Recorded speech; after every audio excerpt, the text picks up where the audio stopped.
அன்புள்ள சகோதரி இமாம் இப்னு தைமியா ரஹிமஹுல்லாஹ் சொல்கிறார்கள், மன் அஹப்ப யகூன அக்வன் நாஸ் ஃபல்யதவக்கல் அலல்லாஹ். இந்த உலகத்திலே பலமான மனிதராக நீங்கள் வாழ வேண்டும் என்றால், இது இரண்டாவது அம்சம், பலமான மனிதராக வாழ வேண்டும் என்றால் அவர் அல்லாஹ்வின் மீது பொறுப்பு சாட்டட்டும். அவர் அல்லாஹ்வின் மீது தன் பொறுப்புகளை அனைத்தையும் எடுத்து வைக்கட்டும். பெரியதோ சிறியதோ அத்தனையும் யார்கிட்ட எடுத்து வைக்கணும்? அல்லாஹ்ட்ட எடுத்து வைக்கட்டும். அவர் மிகவும் பலசாலியாக இருப்பார். ஏனென்றால் இந்த உலகத்தில் அல்லாஹ் ரப்புல் ஆலமீன் காரணிகளை படைத்திருக்கிறார். காரணிகள் இறைவனது சுன்னா. காரணிகள் இல்லாமல் இந்த உலகத்தில் எதையும் இறைவன் நடத்துவதில்லை, விதிவிலக்காகவே தவிர என்பது இறைவனது சுன்னா. இதுக்கு இது இப்படி வந்தா தான் இது, இப்படி வந்தால் தான் இது. எனவே காரணங்களை நாம் கடைபிடிக்கணும், அவைகளை செய்ய வேண்டும், அதுக்காக உழைக்கணும். ஆனால் அஜ்மிலு ஃபி தலப், தேடுவதில் அழகாக இருக்க வேண்டும். அதில் ஒரு பதட்டமோ, அதில் ஒரு போராட்டமோ, அதுல ஒரு நிம்மதியற்ற நிலைமையோ இருக்கக்கூடாது. இந்த மாதிரியான ஒரு நிலையில நம்ம புரிந்து கொண்டு, இந்த உலகத்தில் காரணிகளை இறைவன் படைத்திருப்பது அதை அடைவதற்கு தான், சந்தேகம் இல்லை. ஆனா காரணிகளால மட்டும்தான் தவக்குல் நினைச்சிடக்கூடாது. அதுக்கு ஒரு செய்தி சொல்லுவாங்க, அகில்ஹா வ தவக்கல் அலல்லாஹ். அந்த ஒட்டகத்தை கட்டி விடுங்கள், பின்னர் நீங்கள் தவக்குல் வையுங்கள். இப்போ இந்த ஹதீஸை சொன்னதுல இருந்து ஒட்டகத்தை கட்டுங்க, அதுக்கு பிறகு தவக்குல் வைங்க. இப்போ எல்லாருக்கும் வேலை கயிறு தேடுறது தான். ஏன் கயிறு இல்லாம தவக்குல் இல்லை? ஏன்னா கட்டி தானே தவக்குல் வைக்கணும். அப்ப கயிறு இருந்தா மட்டும்தான் தவக்குல். கயிறு இல்லையா தவக்குல் இல்லை. இந்த செய்தி மிக பலகீனமானது, முதல் விஷயம். இரண்டாவது, கயிறு இருந்தா தான் தவக்குல்ன்றதுல, கயிறு உள்ளவன் கயிறு என்ன செய்யணும்? கட்டிட்டு தவக்குல் வை. காரணிகளை எடுக்காமல் நீ இருப்பது பிழை. உன்கிட்ட கயிறு இருக்குது, ஒட்டகத்தை கட்டு, அதுக்கு பிறகு தவக்குல் வை. உன்கிட்ட கயிறு இல்லையா தவக்குல் வை. உணர்த்தில் கயிறு இல்லையா தவக்குல் இருந்தால் அதை கொண்டு தவக்குல், அதை செஞ்சுட்டு தவக்குல் வைக்கணும். செய்யாமல் தவக்குல் வைப்பது பிழை. உன்னிடத்துல இல்லையா அப்பொழுதும் தவக்குல் தான். ஆனா இதை சொன்னதுனால கயிறு தேடுற உழைப்பிலே நம்ம காலம் என்ன செஞ்சிருது? போயிருது.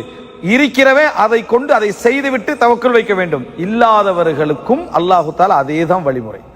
பத்ர் யுத்தமும் அதுதான், உஹத் யுத்தமும் அதுதான், கந்தக் யுத்தமும் அதுதான், ஹுனைன் யுத்தமும் அதுதான்.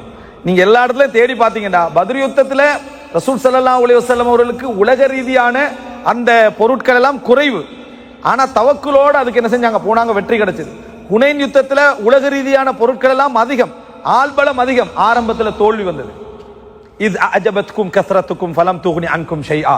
உங்களது கிரவுட், உங்களது எண்ணிக்கை உங்களை கவர்ச்சி ஆக்கிட்டு, நம்ம இவ்வளவு பேர் இருக்கிறோம், நம்ம தோக்க மாட்டோம். உடனே அல்லாஹ் தஆலா ஒரு சோதனை என்ன செய்யறான்? கொடுக்கிறான். உதவி என்னிடம் இருந்து வர வேண்டும் என்ற ஒரு சோதனையை கொடுக்கிறான்.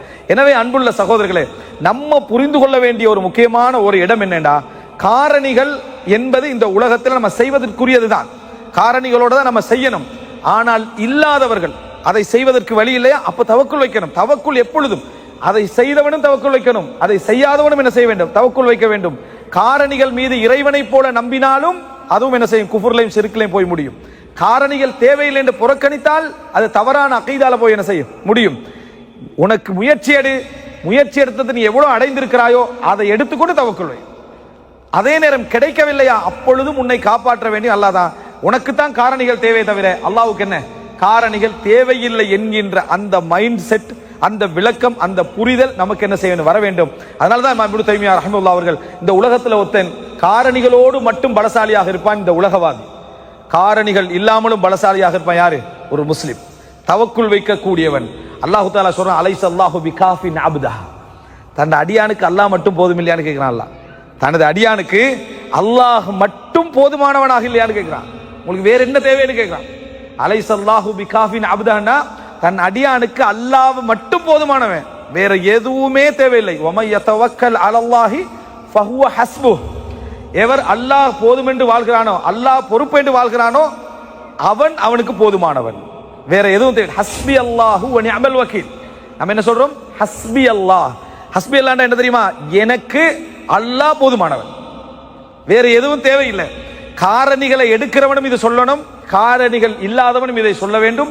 ஹஸ்பி அல்லாஹ், ஹஸ்புன் அல்லாஹ் வ நிஅமல் வக்கீல். நான் பொறுப்பு கொடுப்பதிலேயே, எனது பொறுப்பை சாட்டுவதிலேயே மிகவும் தகுதியானவன், பொருத்தமானவன் யார்? அல்லாஹு ரப்புல் ஆலமீன் ஒருவன் தான். காரணிகள் இல்லாமலும் தவக்குல் உண்டு என்பதை புரிஞ்சு கொள்றதுக்கு எங்களுக்கு மிக சிறந்த வழிமுறை யார்த?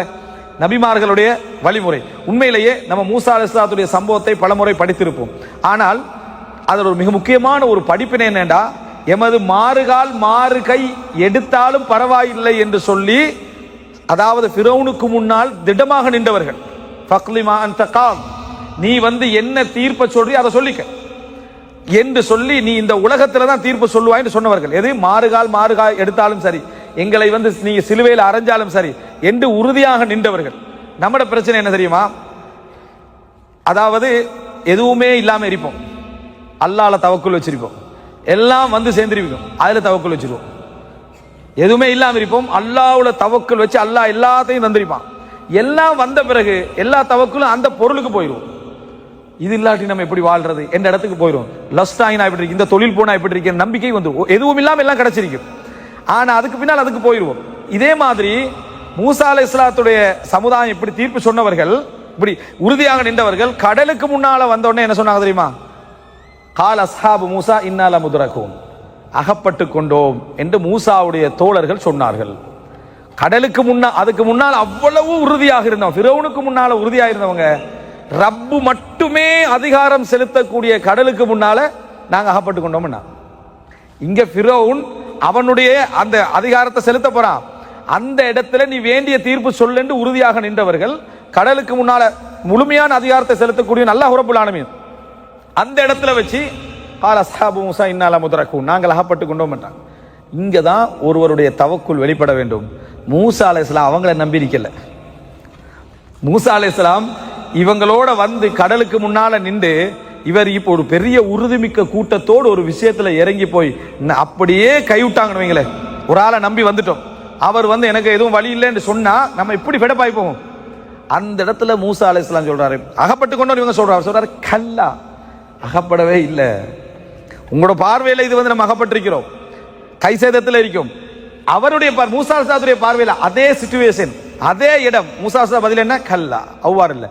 இன்னமா யா ரப்பி சயஹ்தீன், என்னோடு எனது இறைவன் இருக்கிறான், அவன் எனக்கு வழிகாட்டுவான். இந்த நம்பிக்கை நமக்கு இவ்வளவு பெரிய உறுதியான கூட்டத்தோட பின்னால போய் நின்றாலும் அசையக்கூடாது.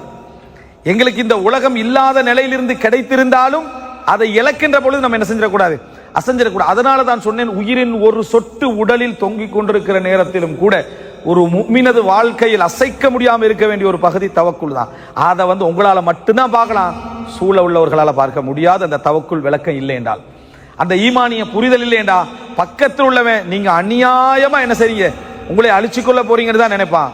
ஆனா உங்களுக்கு மட்டும்தான் விளங்கு, இல்ல நான் சரியான பாதையில தான் என்ன செய்றேன், நான் இருக்கிறேன் என்பதை புரி. அப்ப அந்த இடத்துல அல்லாஹ் ரப்புல் ஆலமீன் மூசா அலைஹிஸ்ஸலாத்துக்கு அந்த தடியை வச்சு அடிங்கன்னு சொல்றான். இந்த இடத்துல நம்ம புரிஞ்சுக்கொள்ளணும், அல்லாஹ் எங்களுக்கு சொல்லக்கூடிய சில காரணிகள் உலக பார்வையில பார்க்கிறவனுக்கு எந்த வகையில ஒத்து வராது. இப்ப தடியால அடிங்கன்னு சொன்ன டைம்ல இந்த தடியால அடிக்கிறதான்னு மூசா அலைஹிஸ்ஸலாம் கேட்கல. இவ்வளவு பெரிய கடல், இந்த தடியால அடிச்சு என்ன செய்ய போது கேட்கல. ஏன்னா தடியால அடிங்கன்றது ஒரு காரணி. ரப்பு இந்த உலகத்துல எந்த உதவிக்கும் ஒரு காரணத்தை தருவான். அந்த காரணம் எமது பார்வையில பலகீனமா இருக்கும், மிச்சம் வீக்கா இருக்கும், அதால ஒன்றுமே செய்யலாம இருக்கும். ஆனா அதை செய்யுங்கன்னு சொல்லுவான்ல, அதை செய்யுங்கன்னு அந்த காரணத்தினூடாக கடலே பிளக்கும். கடலை என்ன செய்யும், பிளக்கும். அல்லாஹ்வுடைய உதவி வரும். இப்போ பாருங்க, மரியம் அலைஹிஸ்ஸலாம் அல்லாஹ் தஆலா அற்புதமான அமைப்புல அந்த வயிற்றுல குழந்தை என்ன செய்றாங்க, சுமக்குறாங்க. ஆனா அல்லாஹ் தஆலா அவங்களுடைய வலியின் நேரம், பிரசவ வலியின் நேரம் உதவி செய்யற சந்தர்ப்பத்துல வெறுமனே ஈத்தம்பழங்களை சொரிந்திருக்கலாம். ஆனா அல்லாஹ் தஆலா சொல்றான், ஹுஸி இலைக்கி பிஜிஸ்இன் நஹ்லா, அந்த மரத்தை பிடிச்சி இழுங்கன்றான். அந்த மரத்தை பிடித்து நீங்கள் இழுங்க அப்படி என்றார். ஏன் அல்லாஹ் தஆலா ஒரு காரணத்தை செய்ய வைக்கிறான். அல்லாஹ் தஆலா அற்புதமா என்ன செஞ்சிடலாம், அந்த உதவி அது இல்லாமலே கொண்டு வந்து போடலாம். ஆனால் ஒரு காரணத்தை செய்ய வைக்கிறான். அதே மாதிரி ஹாஜர் அலைஹிஸ்ஸலாத்தை அல்லாஹ் தஆலா நினைச்ச ஜம்சம் ஆரம்பத்திலே கொடுத்துடலாம், ஒரு ஓட்டத்தை ஓட வைக்கிறான். ரசூலுல்லாஹி ஸல்லல்லாஹு அலைஹி வஸல்லம் நினைச்சா நீரை பொங்க வைக்கலாம், கொஞ்சம் தண்ணீர் எடுத்து கையை போட வைக்கிறாங்க ரசூலுல்லாஹ்ங்களுக்கு, அதுக்கு பின்னால் அந்த நீரூற்று வர மாதிரி வைக்கிறான். இந்த உலகத்தில் சில காரணிகள் ஈமான் உள்ளவர்களால் மட்டும்தான் அதை புரிந்து கொள்ள முடியும். இது ரப்பு எனக்கு செய்ய போற உதவியுடைய வழிமுறை. உலக பார்வையில அது எந்த பிரயோசனம் இல்லை. உலக பார்வையில கடல் பிளக்கிறதுக்கு தடிக்கு என்ன சம்பந்தம் இருக்கு, நீர் கொட்டோன்னு கொட்டுறதுக்கு கைக்கு என்ன இருக்குது. அல்லாஹ்வுடைய உதவிக்கு அல்லாஹ் சிறிய காரணங்களை நமக்கு என்ன செய்வான், ஏற்படுத்தும். அன்புள்ள சகோதரர்களே, அது மூசா அலைஹிஸ்ஸலாம் நம்பிக்கை தடியில இல்லை. மூசா ஏற்கனவே பாம்பாகின தடி தான் கையில இருக்குது, அவரது நம்பிக்கை தடியில இருக்கல. அடிங்கன்னு சொன்ன அடிச்சாரு, கடல் பிளந்தது. அன்புள்ள சகோதரர்களே, எனவே இந்த பகுதி காரணிகள் விஷயத்தில் கூட இந்த காரணத்தால் இது நடக்கும் என்று நம்ம புரிவோமே, அதையும் மீறி நம்ம புரிய முடியாத காரணங்களாலும் அல்லாஹ் தஆலா நமக்கு என்ன செய்வான், ஹைர்களை இதன் மூலம் இது நடக்குமா அப்படி நம்ம நினைக்காதகளை கொண்டு வந்து அல்லாஹ் சேர்ப்பான். சில விஷயங்கள் நீங்க நினைத்து பாருங்கள், நம்ம ஊர்லயே இருக்கணும்படி நிறைய பிரார்த்தனை செஞ்சு நிறைய பிசினஸ்கள் முயற்சி செஞ்சு என்னமெல்லாம் செஞ்சிருப்போம். அல்லாஹ் தடை செஞ்சு நஷ்டத்தை படுத்தி அது படுத்தி கொண்டு வந்து அல்லாஹ் தஆலா சேர்த்திருப்பான். நல்ல வேலை அல்லாஹ் தடை செஞ்சான், நல்ல வேலை அல்லாஹ் நஷ்டத்தை தந்தான், நல்ல வேலை அல்லாஹ் இழக்க செஞ்சான், இல்லைன்னா நான் இந்த இடத்தை அடைஞ்சிருக்க மாட்டேன்னு சொல்லக்கூடிய மக்கள் நம்ம இடத்துல இருக்கா இல்லையா? அப்ப அல்லாஹ் ரப்புல் ஆலமீன் எதையும் நமக்கு சூழ உண்டை கொண்டு வர போகிறான் என்றால் அது அவனுக்கே உள்ள வழிமுறை. நமது பிரச்சனை என்ன, துவாவும் கேட்டுக்கிறது, வழியை நம்மளே கற்பனை பண்ணிக்கிறது. அல்லாட்ட வந்து துவா கேட்க, அல்லாஹ் இப்படி வர வேண்டும், பிசினஸ்ல நல்ல பொருளாதாரம் கொட்ட வேண்டும், அடுத்த நாள் பேத்து திறந்து பார்க்கிறது ட்ரோயரை, என்ன எவ்வளவு வந்திருக்கேன்னு கொட்ட வேண்டும் எடுத்து அவன் என்ன விளங்குறான்னு சொன்னா இதுல வந்து உள்ளணும் எதுல. அப்ப அல்லாஹ் தாலாவுக்கு துவாவையும் கேட்டு சிஸ்டத்தையும் இவர் தான் என்ன செய்யறது, கற்பனை பண்ணிக்கிறது. அல்லாஹ் ரப்புல் ஆலமீனுக்கு என்ற ஒரு வழிமுறை இருக்கும். நீ நினைக்கின்ற விதத்தில் தான் அவன் தர வேண்டும் என்பது அவனுக்கு ஒரு விதி அல்ல. உனக்கு அல்லாஹ் தஆலா தருவான், உனக்கு அல்லாஹ் ரப்புல் ஆலமீன் தருவான். ஆனா நீ நினைக்கிற விதத்தில் தர வேண்டும் என்பது நம்ம அல்லாஹ்விடத்துல விதியாக என்ன செய்யலாது, சொல்லலாது. ஆனா நிறைய பேரிடத்துல அந்த சிந்தனை தான் என்ன செய்ய இருக்கிறது. எனவே அன்புள்ள சகோதரர்களே, நம்ம எப்பொழுதும் இரண்டாவது வழிமுறையில புரிந்து கொள்ள வேண்டும் காரணிகள். இந்த காரணிகள் என்கின்ற பகுதி மிக பிரதானமானது ஒரு ஈமானுடைய பார்வையில. அதாவது 3 கட்டமா புரிஞ்சுக்கங்க.